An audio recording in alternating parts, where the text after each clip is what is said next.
Karena menurut aku yang benar-benar missing itu adalah kesadaran bagaimana kayanya kita. And it's very concerning. Ya. Kayak saya nggak tahu gitu, misalnya saya pribadi kayak ntar kondisinya untuk anak saya seperti gimana, untuk cucu-cucu saya seperti gimana gitu ya di masa depan nanti, bumi yang mereka hidup itu seperti apa, kayak begitu. I think itu yang mesti dilakukan oleh para optimis, karena optimislah yang bisa memastikan inovasi itu tetap jalan, solusi itu tetap jalan, mimpi itu tetap jalan. Bukan cuma imagining things, tapi manifesting your imagination, turning intention into action dan getting result gitu.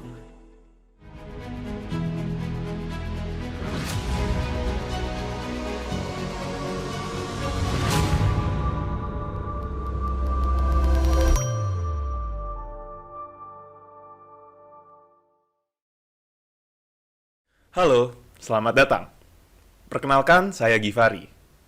Selamat datang di podcast Teliti Ekonomi LPM FEB UI. Hari ini kita kedatangan seorang penggiat gotong royong dan juga seorang aktivis lingkungan yang kiprahnya sudah malang melintang di Indonesia. Selamat datang Mbak Gita Syahrani. Halo Kak Givari. Senang bisa langsung berbicara dengan Mbak Gita. Selama ini saya cuma bisa lihat Mbak Gita di layar YouTube saya. Layar YouTube? Wow. So yeah, it's actually it's an honor to meet you in person. Sama-sama, terima kasih udah diajakin. Yeah. By the way, saya menonton salah satu podcast di mana Mbak Gita hadir sebagai narasumbernya. Jadi saya sangat terkesan ya. Saya terkesan bahwa Mbak Gita memiliki suatu konsistensi luar biasa dalam aspirasi Mbak. Ini I don't know if it is exaggerating, but for me this is very special. Karena luar biasa bagaimana Mbak Gita sejak kecil gitu ya, mungkin tumbuh dalam lingkungan yang memang sudah sangat perhatian dengan alam, lingkungan sekitar.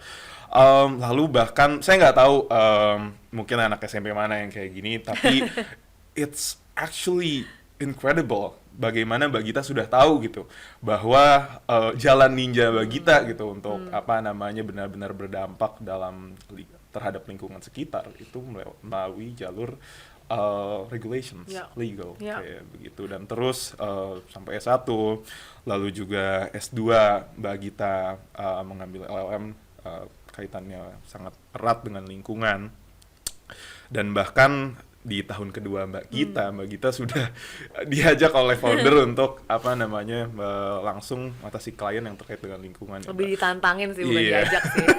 Ditantangin terus ditinggal sih. So yeah, I have this one question.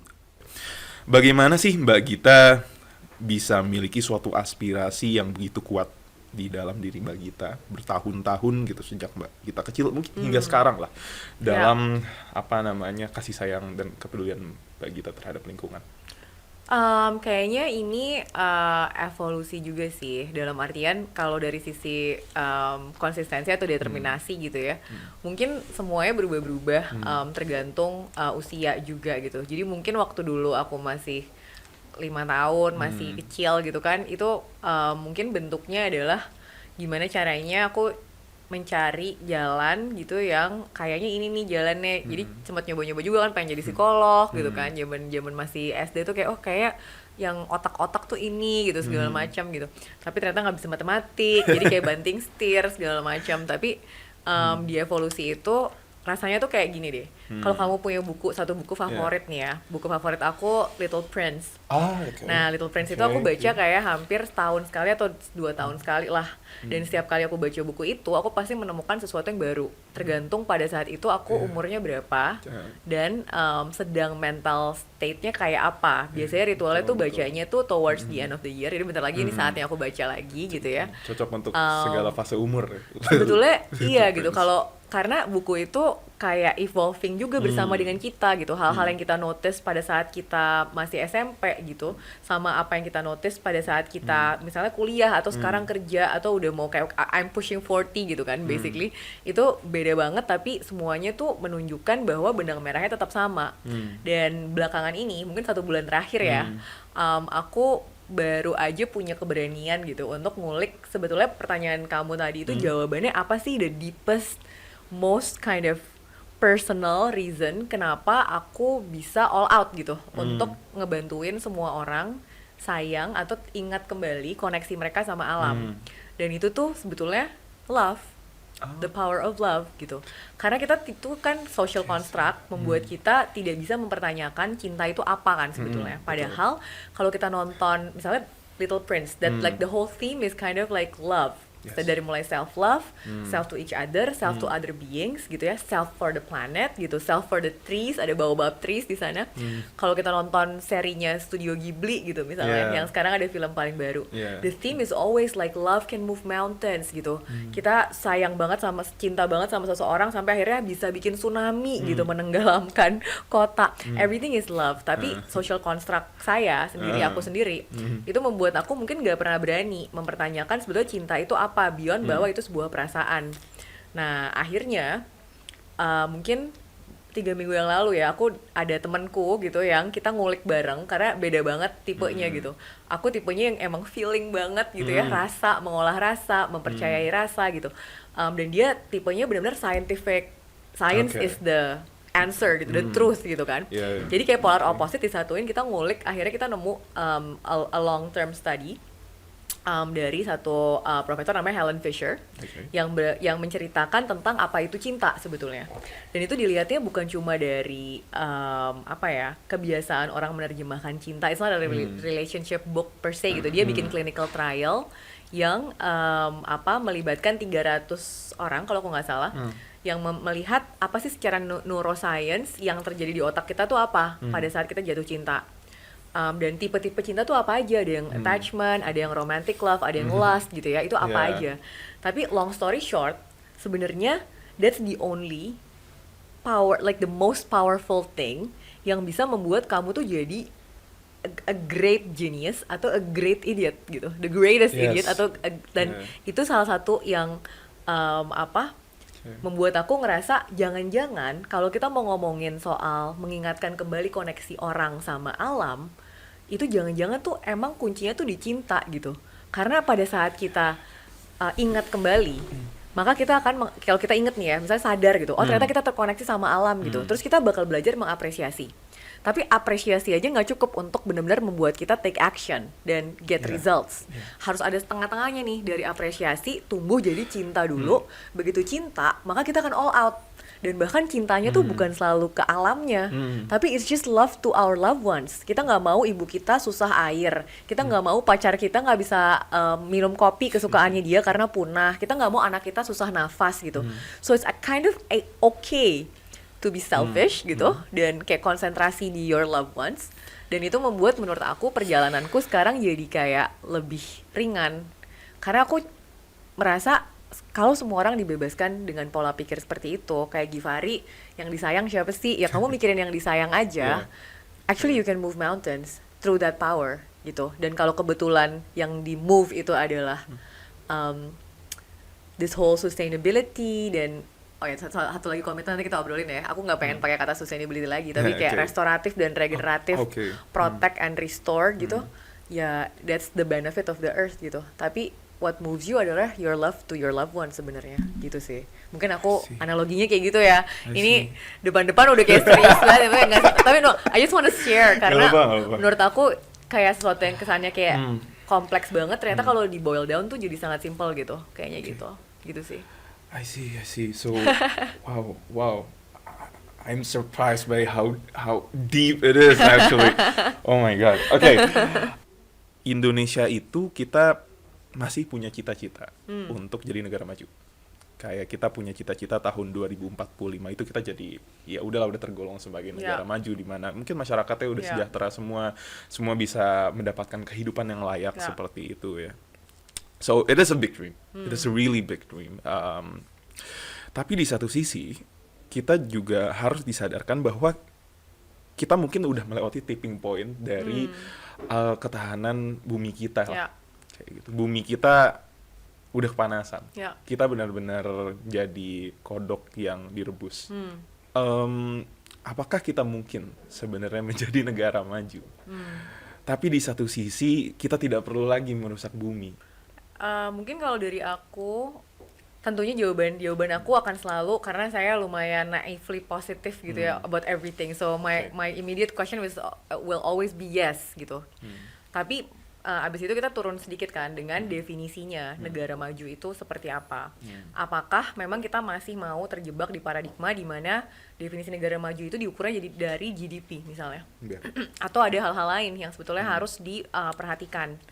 Pada saat kita bicara tentang pertumbuhan, apakah pertumbuhan itu hanya selalu purely sesuatu yang diukur secara ekonomi? Atau sebetulnya kita bisa bicara pertumbuhan, jadi limitless growth itu tidak lagi dibenturkan dengan this is the indicators are only economic. Jangan-jangan limitless growth itu adalah inovasi gitu, ngomongin inovasi, ngomongin pola pikir, that's also growth, right gitu. Jadi kata-kata si growth itu yang sebetulnya harus di-demystify gitu. That growth doesn't equal to always your economy gitu. Dan bahkan pada saat kita bicara tentang ekonomi, mungkin tolak ukur indikatornya bisa jadi harus dipretelin gitu. Kalau aku ingat suggestion dari komunikenya T20 di tahun lalu, yang Mas Gifari juga mungkin terlibat gitu ya, itu kan sebetulnya salah satu usulannya seperti itu gitu. Jangan-jangan ada indikator pemikiran yang berbeda, bukan lagi GDP tapi memasukkan unsur-unsur lain termasuk yang handle externalities juga gitu. Jadi aku melihatnya, ini ngambil contoh aja ya kan, aku sehari-hari dan sekarang masih juga bantuin 2 koalisi kan. Satunya Lingkar Temu Kabupaten Lestari yang adalah asosiasi pemerintah kabupaten sebetulnya, yang menjawab pertanyaan dirimu tadi persis gitu. Bisa nggak sih daerah punya pathway yang benar-benar seimbang antara melindungi ekosistem penting tapi juga menyejahterakan masyarakat dengan hal-hal yang inovatif gitu.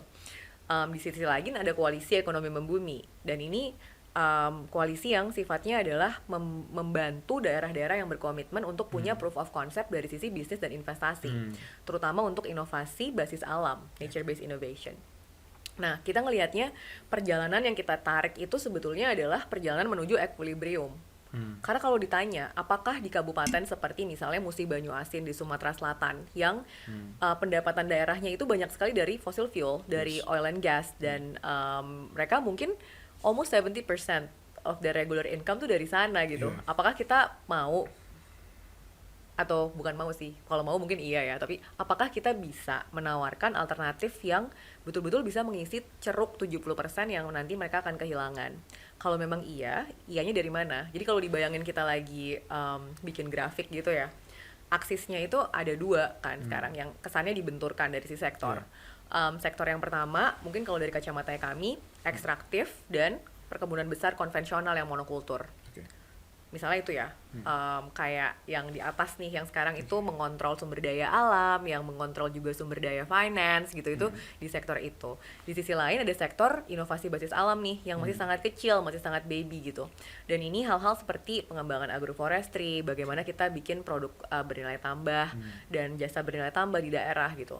Yang kebayang adalah kalau kita bicara tentang kabupaten anggotanya LTKL dan kabupaten yang sekarang sudah masuk ke dalam kabupaten yang tertarik untuk mengeksplor ekonomi membumi, grafiknya jadinya yang satu sunset gitu. Kita suppress gimana caranya negative externalities dari existing industry yang sudah sangat besar itu diturunkan, tapi kita juga bantu mereka untuk bertransisi menuju lebih regeneratif dan restoratif gitu. Di sisi lain dari sisi inovasi basis alamnya kita bantu untuk grow supaya pada akhirnya dia juga menjadi alternatif ekonomi yang tepat. Nah, titik di mana dia ketemu itulah sweet spotnya gitu. Karena aku sendiri ngerasa nggak realistis di kondisi seperti ini untuk bilang hilangin aja industri yang sekarang itu udah ada, nggak akan mungkin pernah terjadi gitu. Dan kita seperti kamu bilang kan, waktunya nggak lama nih kita gitu, nggak lama lagi. Jadi emang bener-bener semuanya harus gerak. Masalahnya geraknya tuh bakal beda gitu antara ekstraktif dan large scale conventional plantation versus nature based innovation tuh geraknya pasti beda. Jadi tugasnya orang-orang kayak kita nih yang bisa jadi jembatan, gimana sih kita melihat ini menjadi titik perjalanan menuju titik equilibrium, titik keseimbangan buat Indonesia juga dan bahkan buat dunia gitu, untuk melihat oke, ada yang irreversible, bencana bakal memang akan naik angkanya. Kita juga butuh tanah yang sehat, air yang sehat, udara yang sehat. Gimana caranya mempertemukan antara sektor yang sekarang diandalkan sekali untuk pendapatan dan banyak sekali perputaran ekonomi dengan sektor yang harus growing supaya ini jadi alternatif pathway yang exciting juga, bukan burden tapi opportunities gitu. gitu sih. Oke, Mbak Gita, LTKL itu kan ada 10 ya? 10 kabupaten? 9. Oke, 9 Maksimal kabupaten. 10 anggota, tapi sekarang kita baru 9 ya Oke. yang aktif. Oke, 9 kabupaten. Sejauh yang saya pahami, LTKL ini kan salah satu misinya itu untuk menjadi benchmark juga ya untuk Betul. kabupaten-kabupaten lainnya. Proof of concept lah. Iya, jadi saya tertarik dengan Ya. statement Mbak Gita tadi ya. Jadi gimana caranya kita bisa menemukan equilibrium atau Ya. sweet spotnya, Ya. di mana kita secara gradual kita mendecline gitu ya, extractive dan conventional plantation. Di satu sisi kita juga mencari dan mendorong gitu nature based solution Innovation. gitu. Ya. Bagaimana caranya supaya ini ketemulah di satu Betul. titik. Mungkin aku klarifikasi dikit ya. Yeah. Kita sebutnya nature based innovation bukan Oke. solution karena memang perspektifnya perspektif ekonomi dan bisnis gitu. Oke. Jadi so that karena kan kayaknya nature based solution banyak juga terminologi yang digunakan untuk keeping the nature as is gitu. Oke. Nah, this one enggak, kalau yang inovasi basis alam kita bicara tentang benar-benar diolah kalau bisa yang intermediate dan Oke. kalau bisa sih harus dengan cara-cara yang ramah lingkungan, ramah sosial gitu. Jadi itu dulu stance-nya. Kalau ditanya bagaimana perjalanannya, aku akan ngambil 2 sektor lah. Karena kita baru banget bantuin kabupaten-kabupaten kita bikin satu rencana jangka panjang untuk kelapa sawit berkelanjutan. Dan kemarin kita baru banget tahun ini kan Roundtable for Sustainable Palm Oil RSPORT itu ada di Jakarta. Itu baru banget November kemarin tanggal 19 sampai tanggal 23. And then we did kind of like a cross learning session gitu yang menarik banget. Jadi sesinya itu benar-benar literally yang kita lagi obrolin. Jadi bikin satu sesi di mana stakeholders yang ngurusin nature based innovation sama stakeholdersnya sawit dan perkebunan besar lainnya, ada kakao juga waktu itu, ada teman-teman coconut juga. Itu diketemuin gitu. Dan kira-kira gimana ya kalau kita lihat dari perspektif daerah, kalian bisa kolaborasinya kayak apa sih gitu kan. Dan yang menarik adalah diskusinya berputar ke, kan kalau kita bicara tentang pasok sawit gitu ya, it's quite well developed in terms of apa sih standar-standar sustainability, apa standar-standar supaya mereka regenerative farming gitu ya, itu apa sih yang mesti diurus gitu. Dan di sana banyak sekali konsep-konsep yang mulai diperkenalkan 8 tahun terakhir yang bicara tentang pengelolaan sumber daya di daerah supaya bukan cuma perusahaannya yang bisa disertifikasi, tapi juga daerahnya ini punya impact yang jauh lebih besar, terutama karena banyak sekali hal-hal yang tidak bisa dihandle hanya oleh perusahaan. Misalnya, titik api. Yeah. Kebayang nggak kalau misalnya konsesinya ada 49 gitu, kayak di Kabupaten Sintang, ada sekitar 49 perusahaan. Perusahaannya semua udah mati-matian tuh ngurusin kayak pencegahan kebakaran hutan lahan di radius 25 km sampai 50 km, ring 1, ring 2-nya dia. Dan sangat sukses gitu. Tapi di sisi lain ada tuh tempat-tempat di mana nggak ada perusahaannya kan, dan itu betul-betul balik lagi kan, perannya itu adalah peran desa, perannya peran kecamatan, perannya peran kabupaten gitu. Nah, gimana caranya mengembalikan ke gotong royongan itu? RSPO bikin satu skema namanya jurisdictional certification. Jadi yang disertifikasi adalah satu daerahnya. Yang lagi dicoba tuh di Ecuador. Jadi they're certifying the whole country basically. Kalau itu sampai certified, mereka akan bisa bilang semua palm oil produk yang keluar dari Ecuador adalah certified. Di Indonesia yang lagi dicoba itu di Seruyan, di kabupaten di Kalimantan Tengah, dan kabupaten-kabupaten anggota kita juga sebetulnya masuk ke pathway itu di LTKL yang memang sawit gitu ya. Ada Aceh Tamiang, ada Musi Banyu Asin, ada Sintang, ada Sanggau yang memang ada presence dari rantai pasok kelapa sawitnya. Dan di Malaysia itu ada Sabah yang negara bagian. Jadi itu menarik banget, dan kita udah follow proses itu sejak 8 tahun yang lalu gitu, karena kita ngerasa gini caranya kalau mau ngelimit negative externalities, kita mau bantu untuk turun ke hal-hal yang lebih restoratif, harus masuk ke satu angle yang bisa ngumpulin semua expertise, karena di situ jadinya kan banyak stakeholders yang ngumpul. So that's large scale conventional plantation. Yang menarik adalah prinsip seperti ini semakin diminati oleh perkebunan besar lainnya seperti kakao. Walaupun beda ya, kakao banyak sekali smallholdersnya, banyak sekali petaninya. Coconut juga seperti itu, mereka sekarang lagi bikin roundtable untuk sustainable coconut juga gitu. Jadi ini menarik banget, terutama kalau kita ngelihat tren global untuk perdagangan, gimana semakin banyak rantai pasok besar seperti ini yang diminta untuk memastikan mereka itu sangat kredibel dari sisi traceability-nya mereka maupun praktek-praktek ramah lingkungan, ramah sosialnya. di banyak negara lah ya udah punya Iya. legislasi macam-macam gitu kan. UDR. Betul, salah satunya aja sih. Tapi aku nggak ngelihat itu hanya salah satunya karena UK pun ke sana, US pun ke sana, India juga ke sana, China juga ke sana. Jadi kayak semuanya emang bergerak ke sana gitu. Nah, di sisi lain kalau kita bicara tentang nature based innovation, karena ada ketertarikan dari rantai pasok yang besar gitu ya. Salah satu yang kita urus di Koalisi Ekonomi Membumi sama teman-teman working group, kita ada 35 organisasi di Koalisi Ekonomi Membumi ini, dan semuanya tuh expertise-nya beda-beda, tapi rata-rata benang merahnya itu adalah mereka akselerator atau inkubator atau impact investor atau venture builders. Jadi benar-benar spektrumnya spektrum apa ya, yang lebih pragmatis gitu. Dan di situ mereka bikin satu skema namanya rantai pasok gotong royong. Jadi value chain collaboration canvas gitu. Sama kayak kalau business model canvas gitu, ini ada value chain collaboration canvas.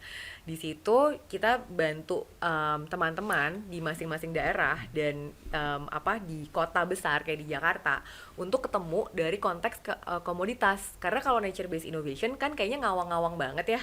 Sebenarnya itu agriculture aja sih. Jadi kita konsentrasi di 7 komoditas, 6 komoditas dan 1 other type of commodities. Jadi agroforestry, coffee, kakao, coconut, bambu, aquaculture, dan ecosystem services. Yang ini yang plus-plus nih, ecosystem services gitu ya.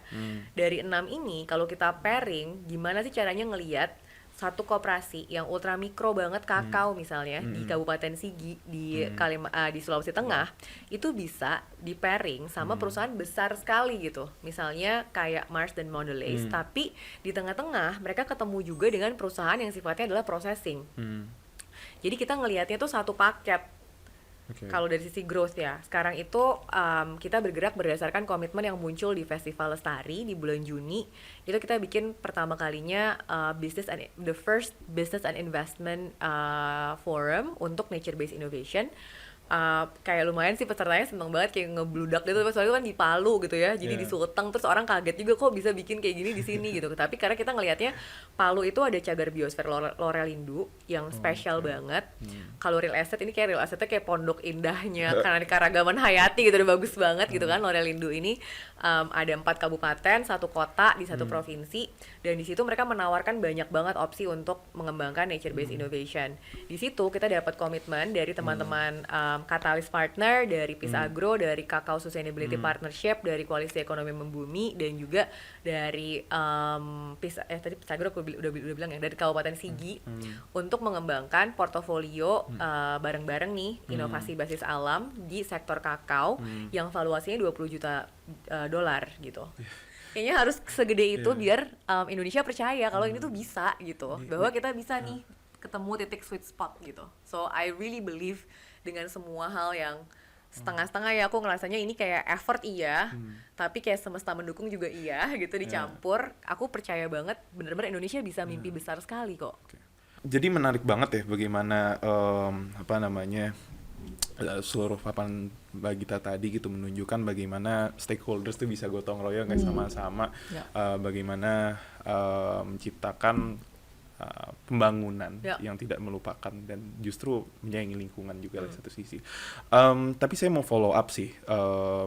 Saya jadi penasaran sebenarnya karena beberapa wilayah yang tadi Mbak Gita sempat sebutkan itu kan mereka memang kaya akan komoditas ya, misalkan kelapa sawit, kakao, vanila.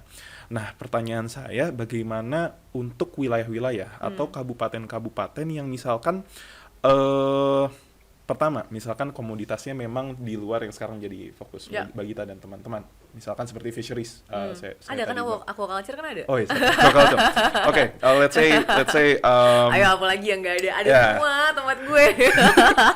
Oke, enggak, tapi misalkan wilayah-wilayah yang mereka nggak punya komoditas unggulan. Gitu. Maksudnya kan Indonesia Timur itu kan cukup kering ya. Nature-nya seperti itu. Nah, apakah Bagita dan teman-teman udah punya bayangan gitu bagaimana bisa mengenhance effort Bagita di wilayah-wilayah yang mereka ya itu tidak punya komoditas unggulan? Kayaknya sih sebetulnya jawabannya bukan nggak punya, belum aja. Dan seringkali yang tidak disadari adalah memang belum ada conscious effort untuk menggali kembali keanekaragaman hayati yang ada di masing-masing tempat. Jadi having a biodiversity inventory gitu ya, makanya kita selalu bilang kayaknya nih, dan ini udah masuk nih ke rencana pembangunan jangka panjang, draft yang terakhir setidaknya itu sudah memuat kata-kata bioekonomi. Jadi mungkin terminologi yang harus kita gali secara lebih spesifik itu si bioekonomi ini, karena sudah banyak sebetulnya studi-studi yang Indonesia lakukan. Beberapa yayasan seperti Yayasan Kehati misalnya, mereka bikin juga studi sampai policy pathway-nya. Karena menurut aku yang benar-benar missing itu adalah kesadaran bagaimana kayanya kita. So it's almost like gimana kita bisa going back to our roots gitu untuk melihat apa-apa saja sih sebetulnya yang kita kira biasa aja, tapi ternyata itu potensinya gede banget gitu. Sebagai contoh misalnya di Kalimantan Barat ada satu buah namanya buah maram. Buah maram ini sebetulnya buah dari hutan, terutama hutan gambut, yang justru menunjukkan kalau hutannya masih sehat. Dia maka dia ada gitu ya. Biasanya itu kayak bentuknya kayak salak gitu, kecil tapi lebih kecil, dan dia asem banget. Jadi rata-rata tuh kayak ya udah nggak diapa-apain gitu, nggak diapa-apain, kebuang, atau kalau aku diajarin sama teman-teman di Sanggau di Sintang gitu, dijadiin rujak gitu. Jadi bener-bener dikupas terus kan asem banget nih gitu. Jadi kayak pakai garam gitu terus jadi kayak rujak aja. Nah ternyata pada saat kita melihat si potensi maram itu, kok ini kok banyak ya, buahnya banyak, kita bisa panen whole year gitu kan. Ini kayak bisa dibikin sesuatu deh. Kita akhirnya ngobrol sama teman-teman. Kita ada program namanya Telusur Kuliner Lestari kan, Telusur Rasa Lestari. Udah jalan 5 tahun lah. Dan itu biasanya kayak chef sama mixologist dari grup seperti misalnya Potato Head gitu, Kaum gitu. Itu ikut sama kita turun, terus mereka belajar, dan itu mereka salah satunya yang nemuin pertama kali si maram ini. Karena jangan-jangan ini maram bisa dijadiin sirup. Terus sirupnya ini bisa dijadiin mixer gitu buat macam-macam gitu. Dan akhirnya ngobrol sama teman-teman ibu-ibu di sana, itu yang terjadi. Jadi dijadikan sirup dulu gitu, karena mereka bisa melakukan itu dengan industri rumahan. Tapi kemudian sirupnya dibawa ke Jakarta, dan sirupnya ini diolah menjadi berbagai macam produk. Sampai kemarin kita sempat launching sama Anomali, dibikin teh maram kalengan. Kita launching juga sama teman-teman Miring namanya brandnya, minuman ringan. Si Miring ini launching juga maram yang merona namanya. Jadi maram yang sifatnya dijadikan soft drink gitu. Terus teman-teman di banyak restoran akhirnya stocking si sirup maram itu untuk campuran koktail dan mocktailnya mereka gitu. Nah itu kan kita nggak nyadar ya, maksudnya dikiranya ya udah biasa aja gitu. Padahal kalau kita paham dari satu jenis yang kecil aja itu sebetulnya banyak sekali. Jadi mungkin balik lagi Mas, bukan untuk apa ya? Aku ngerasanya semua tempat pasti ada gitu.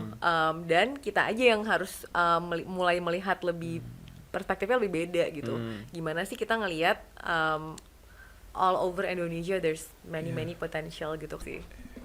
Ya itu pertama kali saya dengar buah maram. Saya kayaknya mainnya kurang jauh nih. Aku juga baru pertama kali taunya dari LTKL kok. Jadi I just knew it 6 years ago. Kalau nggak kerja di LTKL mungkin nggak tahu juga. Tapi menarik juga ya bagaimana. Kita kirimin ya. Ini kayak, kita kirimin ya minuman maramnya ke teman-teman ya. Biar bisa cobain. Kita. Tapi ya menarik bagaimana melihat kayak buah maram ini kan awalnya buah lokal berarti ya di Kalimantan Barat. Ya udah orang-orang Sintang dan Sanggau aja yang tahu kayak gitu. Nah, kalau gitu sebenarnya bagaimana sih apakah ada effort gitu misalkan untuk membantu masyarakat? Ini kan Indonesia kan luas sekali ya, kita ya oke lah dari Sabang sampai Merauke. Nah, bagaimana sih sebenarnya mendorong masyarakat setempat gitu untuk bisa mempromosikan kekayaan alam wilayahnya sendiri seperti itu gimana Mbak? Sebenarnya yang pertama kali ini balik lagi ke obrolan pertama soal cinta tadi ya, karena kadang-kadang orang lupa seberapa banyak yang mereka punya gitu. Jadi mungkin mulainya itu dari sadar dulu gitu, membuat teman-teman yang ada di semua kabupaten itu sadar dulu bahwa mereka tuh keren. Dan seringkali kesadaran itu munculnya pada saat dia diajak ngobrol dan dikasih tahu sama orang dari luar. Karena mungkin mereka sudah sangat terbiasa hidup di situ sehingga semuanya biasa aja. Begitu ada teman-teman dari luar yang datang dan mengapresiasi dan betul-betul kasih dukungan bahwa gila yang kamu punya tuh keren banget, gila lu cabe lu kenapa bisa pedes banget gini sih gitu kan, maksudnya hal-hal simpel kayak gitu ternyata itu ngaruh banget. Makanya kita percaya banget jalur masuk untuk membuat semua orang sadar itu sebetulnya adalah lewat seni sama budaya, dan ini kan luas banget, bukan cuma visual art gitu ya, tapi juga dari cara kita misalnya melihat makanan, cara kita melihat bagaimana orang menggunakan pakaian, cara kita melihat bagaimana orang menggunakan ritual untuk keseharian, cara kita melihat bagaimana orang mengekspresikan perasaannya lewat karya gitu, walau baik itu visualisasi atau lagu atau bagaimana mereka membuat festival gitu. Makanya kita selalu rutin mengadakan si festival lestari itu sebetulnya. Iya, itu bikin festival yang sangat menyenangkan, tapi proses membuat festivalnya itu yang jadi sangat-sangat penting, karena di situ gimana caranya semua orang kembali sadar bahwa mereka tuh keren gitu. Itu dulu gitu. Begitu mereka sadar mereka keren, maka mereka sendiri yang akan mencari tahu ceritanya mereka seperti apa. Karena nggak bisa kita loncat langsung ke promosi gitu kalau mereka sendiri nggak sadar betapa kerennya mereka. Dari sadar, kita percaya pola perilakunya itu akan geser ke mencari. Kalau sudah sadar, maka mereka mencari peran. Apa yang bisa saya kontribusikan? Bagaimana saya bisa membantu daerah saya lebih maju? Bagaimana saya bisa menunjukkan budaya saya yang keren ini? Itu semua nggak ada yang kayak diajarin gitu ya sama LTKL. Kita cuma membuat proses di mana semua teman-teman di kabupaten, kita sekarang udah ada sentra di kabupaten, orang-orang muda semuanya gitu yang aktif, udah ada sekitar 7 sentra. Dari 7 sentra itu semuanya pathway-nya beda-beda, tapi semuanya mencari sendiri gitu ya perannya di mana, dan itu menyenangkan sekali melihatnya gitu. Contoh aja gitu dari Sulawesi Tengah kemarin gitu, ada sekitar mungkin 200-an teman-teman muda yang terlibat di persiapan festival, dan dari situ ada sekitar 20 sampai 30 orangan yang sekarang lanjut nih ikutan ngurusin follow up gitu. Nah, begitu dia sampai ke proses mencari, maka aku percaya banget begitu orang masuk ke dalam perannya yang tepat gitu ya. Kak Givari di sini perannya untuk gali cerita dari orang gitu ya. Begitu kamu sangat nyaman dengan peran ini dan bagaimana dampaknya gitu untuk perjuangan yang lagi kamu lakukan, pasti itu akan loncat ke jaga dan pulihkan gitu. Protect and restore. Menjaga dan memulihkan bukan alamnya, tapi koneksi orang dengan alam sehingga semua orang lebih banyak lagi yang bisa mencari jalannya sendiri gitu, dan akhirnya bisa bikin dampaknya sendiri juga gitu sih. Jadi kalau aku ngelihatnya buat teman-teman kabupaten selama ini yang sangat berhasil adalah cukup kita memberikan wadah di mana mereka bisa tersadar betapa kerennya, kemudian membantu mereka untuk memahami perannya apa lewat mencari, dan di sini tentunya kita kasih tools ya, siapa mitra yang tepat untuk diajak ngobrol gitu kan, siapa yang punya misalnya mekanisme yang bisa digunakan, siapa yang bisa bantu nulis buku gitu kan, ada teman-teman party gastronomi, ada teman-teman Jafara, ada teman-teman researcher gitu kan yang bisa bantuin.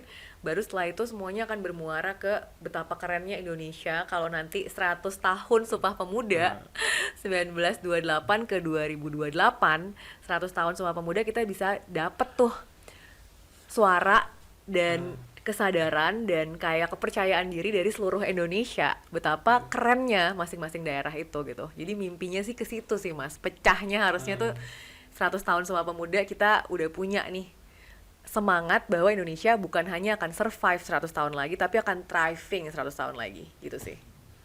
Oh, this is actually one of the coolest things I've ever heard about kebudayaan kita. Bagaimana kebudayaan kita itu memang benar-benar kekayaan kita gitu ya, dan it's really practical. It's really practical, right? It's like kayak bukan sesuatu yang kayak dijagain aja di preserve, enggak, itu tuh kayak pilihan hidup men gitu. Kayak di satu sisi it's very practical, dan di satu sisi itu adalah itu sisi manusia kita gitu. Itu sisi kita sebagai manusia Indonesia. Benar. Nah, saya penasaran tapi kita kan udah bahas banyak nih soal dari mungkin level pemerintah nasional, kabupaten lah, mostly pemerintahan daerah. Cuman mungkin teman-teman juga penasaran gitu bagaimana menerapkan sustainable lifestyle. Maksudnya banyak lah yang misalkan udah nggak pakai gelas sekali pakai, sedotan sekali pakai. Yang belum tentu lebih sustainable daripada mau pakai. Yang belum tentu lebih sustainable gitu. At least idenya pengen gitu lah kayak begitu. Atau misalkan mengurangi konsumsi dalam berbagai hal seperti misalkan kita kan udah jarang beli baju kan. Oh ini thrifted loh dua-duanya. Tapi aku penasaran dengan pandangan Mbak Gita soal konsep green premium. Karena kan ini juga banyak diangkat, misalnya di komoditi kan juga diangkat gitu, bahwa komoditas yang tersertifikasi itu memiliki harga yang lebih tinggi gitu kan, harga jualnya lebih tinggi dan lebih menguntungkan untuk petani. Di satu sisi mungkin barang-barang ya consumer products lah, kayak misalkan fashion gitu, itu kita kan juga berharap gitu bahwa apa yang kita pakai ini diproduksi secara berkelanjutan, petani yang memanen kapasnya itu mereka mendapatkan kehidupan yang layak dan segalanya. Cuman dengan mungkin kondisi kita developing countries lah kayak begitu. Apakah dengan adanya green premium tadi, misalkan let's say sustainable fashion itu nggak masuk kantong semua orang mungkin ya. Is it actually a possible thing to be, scaled in the upcoming future? Because yes, it should. Dan maksudnya, I think, ya itu kan ngikutin nafsu ya. Kalau kita fast fashion is basically just following your instinct. Every time you wanna, kalau merasa bosan sama look lo gitu, terus lo beli baju gitu, atau lo lagi kesel sama hal yang lain gitu, kayak retail therapy beli baju gitu.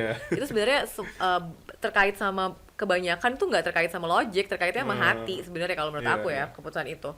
Nah kalau aku ngebayanginnya masa depan itu adalah waktu dimana, maksudnya ini balik lagi ya, lemari gue bukan yang kecil-kecil banget, gede juga sih. Cuma I love every single thing di lemari aku gitu. Dan itu yang harus dikejar sebenarnya. Kayak how do you make sure that your closet itu, ini ngomongin fashion aja ya, lemarimu tuh semuanya kamu suka gitu, semuanya kamu suka dan kamu akan senang sekali untuk memakai itu berulang-ulang, dan kamu tahu caranya untuk memakai itu berulang-ulang dengan cara yang berbeda sehingga kamu nggak bosan. Ini filosofi yang diajarin sama teman-teman Suara Gembira juga nih soal kain gitu. Ternyata kain adalah salah satu bentuk ekspresi yang paling fashion, yang paling sustainable, karena dengan sehelai kain, kamu bisa bikin berbagai macam jenis baju. Dari mulai bawahan, atasan, dress, terusan gitu, kamu bisa bikin dari sehelai kain gitu. Makanya nggak usah dijahit gitu kan. Lo belajar aja cara ngelilit kain, karena lo udah dapet banyak banget baju gitu. Jadi konsepnya tuh aku ngeliatnya masa depan tuh harusnya seperti itu. Jadi beli baju yang mahal, nggak apa-apa. Tapi cost per wear-nya harus dipikirin. Kalau beli mahalan dikit, cuma itu adalah baju yang bisa lasting you for the next 10 years, 15 years, dan you never get bored of that clothing karena you love it so much gitu. Dan karena story di belakangnya tuh kamu suka banget, jadi kamu setiap market tuh rasanya bangga. Karena aku punya beberapa baju yang aku invest gitu sekarang. Aku bilang invest karena emang mahal. Cuma aku suka banget pakainya, jadi setiap kali aku pakai tuh aku langsung ngerasa seneng, dan aku bisa storytelling gitu tentang baju itu gitu kan. Jadi bayangannya masa depan tuh kayak gitu. Tapi aku sadar ini mungkin nggak masuk nih, cost of investmentnya mungkin nggak masuk ke semua orang gitu kan. Mungkin aku udah tua ya, jadi kayak bisa lebih ngeluarin duit gitu kan. Tapi kalau yang masih kuliah gimana, apa segala macam. Bayangan aku, 2 industri yang akan harusnya tumbuh di masa depan kalau memang ini semua tuh jadinya bergerak ke arah yang seimbang. Nomor 1 adalah industri rental baju gitu kan. Sekarang udah mulai muncul tuh. Aku kemarin kayak ke weddingnya temenku, sahabatku, Kak Afu, itu juga kayak suruh pakai dress, kayak nggak punya banget gue dress gitu kan. Itu nyewa gitu dan bagus banget, dan kayak happy banget aku dengan si yang aku sewa itu. Yang kedua adalah industri repair. Jadi nggak langsung begitu bolong langsung kamu buang gitu, tapi bisa dibawa ke tukang. Dulu kan kita sering ya waktu zaman aku SMP dari SD tuh kayak tukang benerin gitu. Dan sekarang itu kan kayak hampir nggak ada ya. Gimana caranya ngebangkitin itu lagi? So it's kind of like intentional closet, dimana you love all of the pieces, you'll wear it forever gitu. Terus habis gitu yang tumbuh adalah industri rental. Kalau emang kayak waktu itu aku ngobrol kayak gini sama ibu-ibu Dharma Wanita, kan bosen mbak, ya udah rental aja bu gitu. Terus habis gitu industri repair. Satunya lagi habit yang harusnya kita bisa tumbuhkan adalah thrifting gitu. Maksudnya pre-love gitu. Pre-love-nya bisa jadi industri sendiri. Makanya aku benar-benar menghargai banget orang yang mengkurasi gitu baju-baju yang bisa jadi pre-love, karena itu memperpanjang cycle. Tapi juga swapping, karena di negara-negara lain di mana mungkin culture-nya udah lebih terbentuk, mereka tuh bikin swap parties gitu. Jadi kebayang nggak kamu temenan gitu satu geng, ukuran bajunya mirip-mirip gitu, terus tiap 6 bulan sekali lu tukar-tukaran baju. Jadi baju lo tuh nggak nambah, tapi kayak kamu punya baju baru gitu kan. Nah, itu kan kayak culture yang kayak gitu bukan cuma menarik secara industri fashion, tapi kebayang gak sih bondingnya gitu, kayak jadi lo bisa cerita, nih baju ini nih ya, pas gue habis putus nih gue pakainya gitu kan, terus udah gitu dipakai sama kamu, terus jadi kayak ada bonding material baru gitu kan. Itu sih, jadi kayak mendekatkan manusianya lagi kebayangnya. Kalau aku ngeliatnya gitu sih, Mas. Oke. Menarik sih. Bayangin dikasih. Kan seru kan Iya, gitu kan, iya. maksudnya it's not you know like kalau dicari susahnya pasti susah, tapi kalau dicari asiknya banyak juga kok asiknya gitu. Tapi kalau kayak begitu Mbak, itu kan berarti kembali ke klisenya. Ya, Semua itu tentang mindset. Berarti betul. kan? Iya, Oh, semua udah itu tentang pasti. mindset. Semua itu tentang cinta. Balik Iya. lagi, mindset itu terbentuk karena kita ada yang menggerakkan diri kita yang adalah hati sih kalau aku pikir. Nah, tapi kan kalau misalkan emang kita punya objektifnya ya kita peduli orang di balik baju yang kita pakai lah Yes. dan semuanya. Dengan sekarang semua fast fashion menjamur, Ya. bahkan semakin murah, Betul. semakin accessible. Betul. Sebenarnya kan sepertinya kita nggak bisa ya bikin ada substitusi antara sustainable fashion yang ada green premiumnya dengan ya non sustainable Ya. fashion ini gitu. So gimana sih langkah ke depannya supaya nggak ada substitusi ini? Jadi like all fashion is sustainable. Ya. Kayak all product we consume is Ya. sustainable. Nggak ada substitusi buat itu. Ini sama sih Kak, sama diskusi tadi kita soal ekstraktif. Semua itu keseimbangan aja. Maksudnya nih, ya maksudnya aku sih udahlah udah tinggal bentar lagi juga nih ya bumi gitu. Maksudnya mendingan pragmatis aja dari sekarang gitu. I mean like there is a big push kan. Kalau dilihat trennya itu very promising kok.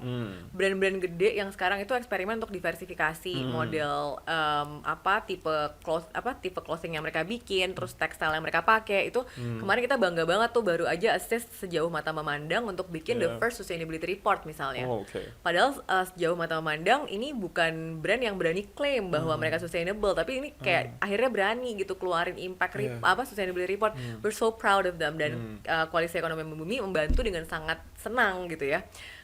Itu di Indonesia dan mereka juga tergabung ke koalisi sustainable fashion yang global yang juga berkembang gitu. Sekarang tinggal konsumennya bisa bedain aja mana yang greenwashing, mana yang enggak gitu sih. Dalam artian pada saat kita bicara tentang greenwashing, apakah sama kan sama energi any sector lah.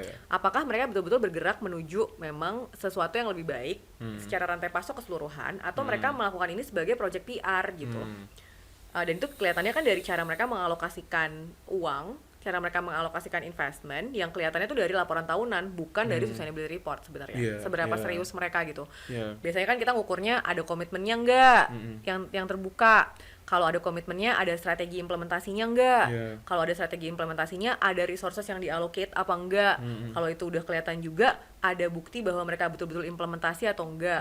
Terus step 5-nya adalah apakah mereka melaporkan dan laporannya itu accessible atau enggak gitu. Jadi balik lagi gitu. Kalau dicari titik equilibrium, we should be happy that bigger fast fashion brands are talking about sustainable fashion. Tinggal apakah mereka membicarakannya dan mempromosikannya dengan cara yang benar. Jadi jangan sampai kita jadi konsumen yang cuma ngelihat kayak 100% recyclable bla bla bla. Oke, ini sustainable hajar gitu. Ya mungkin kita harus lebih ngulik juga sebagai konsumen gitu. Dan sebagai konsumen kita harus ada di posisi di mana kita mengingatkan dong brand-brand favorit kita. Bukan berarti kayak begitu oke gue nggak mau lagi nih pakai yang fast fashion langsung diboikot. Jangan, kalau kayak gitu nanti leverage kamu hilang sebagai konsumen. Yang lebih keren adalah lo suka sama brand ini, lo tahu dia salah, lo kumpulin teman-teman, terus kita bikin petisi gitu misalnya, atau misalnya kita kalau bukan petisi, justru kayak teman-teman beberapa temanku lakukan sekarang, justru mereka menawarkan bantuan secara teknis, mau nggak aku bantuin untuk ngitungin karbonnya, Cam juga kayak gitu kan, mau nggak aku bantuin untuk ngitungin impactnya, terus mau nggak kita ajakin ngobrol sama yang lain yang udah berhasil gitu.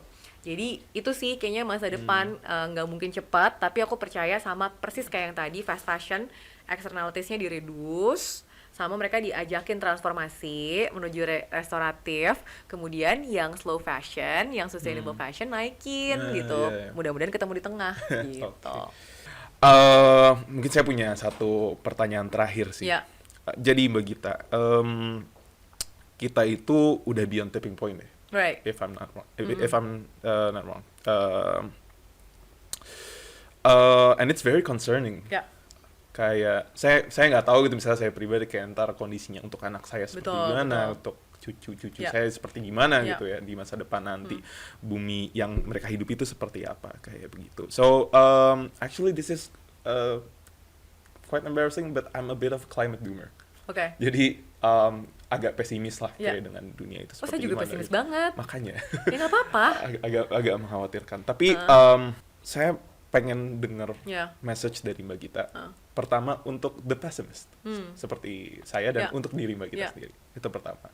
Yang kedua adalah the apathist, the ignorant, yang mungkin belum terbuka Ya. untuk peduli dengan isu-isu apa namanya keberlanjutan dan Ya. lingkungan. Dan terakhir adalah pesan untuk the optimist. Ya. Gitu. Jadi ada 3 pesan untuk 3 Oke. apa namanya jenis orang Ya. yang beda-beda. Mungkin kalau buat yang the pessimist, aku ya apa yang aku omongin sama diri sendiri aja sih. Ya ini kan tinggal bentar lagi ya. Jangan sampai susah lah hidupnya. Gitu aja sih maksudnya. Udah panas sangat banget. pragmatis gitu kan maksudnya. Ini udah bentar lagi. Yeah. Terus kayak let's make the best out of it. Like go big or go home gitu loh. Yeah, Kayak gila lo, yeah, kayak kurang yeah. keren kan kalau kita nonton Don't Look Up gitu, kayaknya keren Yeah. aja gitu. They tried every possible Uh. scenario that they can possibly tried. So even if they failed dengan kayak duduk di meja makan dengan orang-orang yang tersayang, dan mereka ngerasa oke, I've tried gitu. Yeah. Maksudnya At least we tried. itu gitu, at least we tried gitu. Karena kurang keren aja men, kalau misalnya kayak pasrah gitu kayaknya nggak seru aja gitu. Aku to be honest kayak gitu. Maksudnya kenapa sih masih melakukan ini semua gitu? Aku nggak tahu misalnya 2045 nih, tadi ngomongin Sumpah Pemuda 2028 gitu, kita bikin deklarasi misalnya 100 tahun Indonesia, ya nggak tahu juga Indonesia masih ada apa enggak kan, 100 tahun lagi, tapi nggak apa-apa, gue sih mau bikin soalnya keren gitu. Dan itu yang membuat aku makin masih bersemangat gitu, karena otherwise why gitu, why should we stay here gitu kan. Dan kalau aku motivasi pribadi gitu ya, itu kan balik ke aku umur 5 tahun, dimana aku ngerasa memang setiap hari tugas aku itu adalah meyakinkan bumi bahwa aku masih worth it ada di sini, jangan diusir gitu.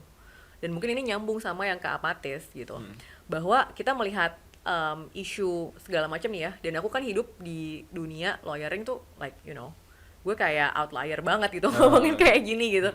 Dan di sini yang sering aku bilang sebenarnya nggak perlu banget sih kok kamu peduli sama isu ini. Yang gue perlu adalah lu yakin aja lu nggak pengen bikin orang-orang yang tersayang lo hidupnya susah gitu aja sih. Jadi aku selalu bilang gini deh, lu mau skenario pembangunan apapun, kalau tanahnya rusak, airnya nggak bersih, airnya kotor, udaranya juga nggak bisa dihirup, nggak ada gunanya semua transaksi yang kita perjuangkan ini men gitu. Jadi kayak dilihatnya dari hal-hal yang simple aja. Kalau kamu kehilangan fungsi tanah, fungsi air sama fungsi udara, Ya, terus bisa hidup. ngapain gitu? Hah, susah banget kan hidup Iya. gitu. Jadi kalau yang masih apatis, I don't think they should think about all this like yang lebih besar ya. Cukup aja sayangnya sama siapa. Pastikan bahwa kamu tahu bagaimana mengurus si orang yang kamu sayang itu gitu. Dan nggak usah ngurusnya itu susah-susah, ngurusnya itu yang pasti yaitu tanah, air, udara, bisa makan, sandang, pangan, papan gitu. Aman, Itu aja gitu. Jadi ya udah bikin simple aja lah gitu. Dan becoming selfish is also okay kok. Gue malah malah pengen mengencourage gitu. Nggak apa-apa, karena di situ mungkin kamu menemukan cinta yang sebenar-benarnya gitu, dan akhirnya keinginan untuk bergerak. Kalau untuk yang optimist, I think it's almost we need your energy.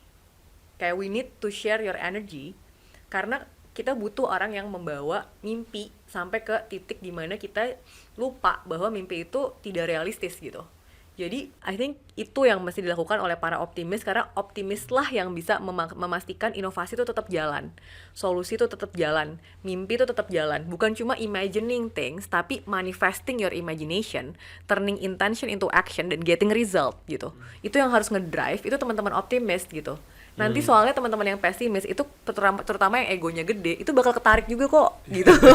Jadi tenang aja, yang optimis nih be as optimistic as you can possibly be, inspire everyone, making sure that you have that conviction supaya semua orang yang pesimis sama yang apatis juga ketarik, lo yang kasih energinya gitu. Gitu sih kalau aku buat tiga-tiganya. I'm getting a very optimistic message from a self-proclaimed pessimist. Yes. So that's actually great. Ya kan? Oh my God. So yeah, unfortunately that's the last question we have today. Well, not yay that it's over, tapi kata yay that we get to talk. Yeah, so Thank you so much. Thank you Mbak juga Gita. udah diajakin, senang banget. Saya- Semoga bisa ngobrol ya abis ini. Ini untuk saya pribadi ini sangat mencerahkan banget karena ya as I said, I'm climate doomer dan untuk mendapatkan apa ya pencerahan terkait apa yang bisa dilakukan gitu ya untuk Indonesia gitu, segala langkah di mana kita bahkan saya baru dapat preposisi yang sangat meyakinkan gitu bagaimana memang kebudayaan itu merupakan suatu aset yang sangat Betul, iya. Jadi kasarnya kayak kalau bisa ngajak Mas Givari untuk jalan bareng tuh kita berhentilah ngomongin saving the earth ini. Earth doesn't need saving, we just need to save ourselves. That's it gitu. Yeah, thank you so much Mbak Gita. Sama-sama Kak Givari. See you around. See you. Ya, itulah obrolan kita dengan Mbak Gita Syahrani hari ini. Diskusi yang sangat hangat dan juga sangat mencerahkan untuk saya pribadi. Dan saya juga berharap itu dapat mencerahkan untuk kawan-kawan sekalian. Jangan lupa subscribe ke YouTube LPM FEB UI dan juga Instagram @LPM FEB UI dan juga Twitter @LPM FEB UI. See you around.